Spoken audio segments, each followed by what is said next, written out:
Hi guys, and welcome back to my YouTube channel.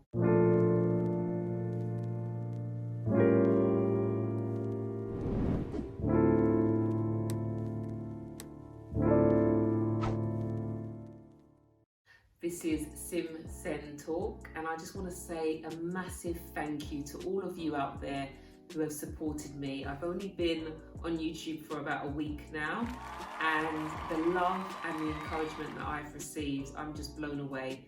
I really am.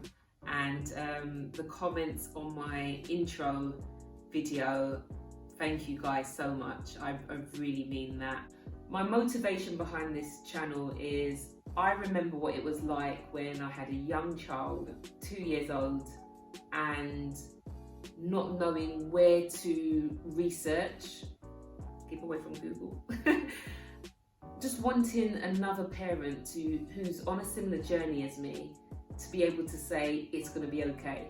I know what it's like to, be on that journey where you feel isolated, and the reason why I've started this channel, I don't want another parent, a parent of a child with additional needs, to feel alone and to feel that they don't have anyone to speak to, and more about connecting with other parents. So although you're not here physically with me, just know that you found a friend, a YouTube friend. And before I forget, remember to like, comment and subscribe. What are you waiting for? So this video is about 8 signs of autism. Now, bit of a disclaimer here. I'm not a medical professional. I'm not a pediatrician. I'm not a clinical psychologist. I'm not a GP. I think you get where I'm coming from. These are just the signs that I saw in my son as he was growing up. There's probably a lot more, and maybe some of the ones I mention may not even be everyone's experience, but I'm going to follow, as I said, the experience that I remember with my own child. And if you or anyone you know has a child where there is some delay or there are some concerns, please get in contact with your health visitor or a GP, or in my case, both. So number 1, my son didn't point. Usually with babies and toddlers, like with my second child, it's like, look, tree, look, plane, look, there's that finger. Callum didn't point at all. When I think back to, like the nursery meetings with the key worker, I remember when he was only 1 and a bit, this key worker said to me, oh mum, yeah, he's doing really well, but one thing I've noticed is that he doesn't point. So I was like, oh, okay, not knowing anything. I said, is there any concerns with that? And she's like, oh no, just an observation. But when I think back, I'm like, okay, but at the time, well, we both didn't know. Number 2, not responding or not answering to their name.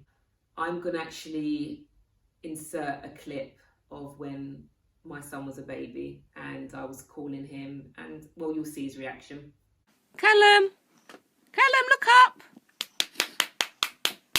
Hello, why am I getting black? Okay, so as you can see, I was calling his name and there was nothing. There was times it appeared that he did turn or to look at me, but there was no response there really. And it got to the point where I shared my concerns with the GP and they made a referral for him to have a hearing test. I mean, the hearing test came back normal, but at the time I couldn't figure it out. Number 3, speech delay or no speech at all. Again, my son, he had maybe 3 words when he was 1. He would say mama, dada and cat. And after some time, we didn't hear anything. There was almost like a regression. Right now, he's age 7, so there's times he might repeat words that we say, but at the moment he would be seen as non-verbal. Number 4, parallel or isolated play. So when my son's nursery raised concerns, and I remember it like yesterday. It was like 2 weeks before his second birthday, and the nursery manager said to me, "Mum, we've got concerns." And I said, "Is it because he's not speaking?" And they said, "No, it's not that. You know, children get there when they get there." But they said, "We've observed his play with other children and he's very much in his own world." And they gave an example of where there was a sandpit in one of the nursery rooms, and all the children were getting stuck in and enjoying and interacting with one another. And they said that my son was going around collecting spoons. I can laugh about it now, but okay, I probably laughed about it then, but I had no idea what that was about. I just thought, okay. And I remember the nursery manager saying, "Okay, we'll arrange a meeting." And I'll go into more detail about that in another video. One other thing, a child with autism may play differently with their toys. So if they're at home, for example, they may line up toys instead of, for example, a toy car. So instead of like, you know, moving it, imaginary play, they may line their toys up.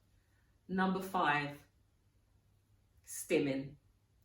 And that could be hand flapping, that could be spinning, that could be jumping in a very repetitive manner. In fact, we all stim to a certain extent, but a child, a young person, an adult with autism, it may be their way of being able to regulate themselves, especially in an overwhelming environment. So my son used to, well, I say used to, he still loves to jump. There was some hand flapping, but it has reduced quite a bit.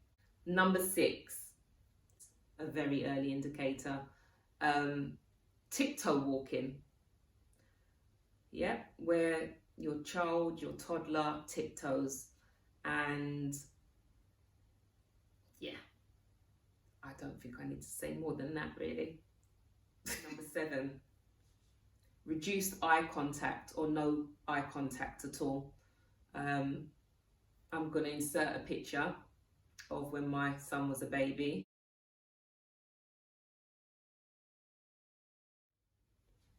As you can see, his little friend there, who's typically developing, was staring my son in the face. So my son is the one that's on the right, and Callum was sort of avoiding any eye contact with this little boy.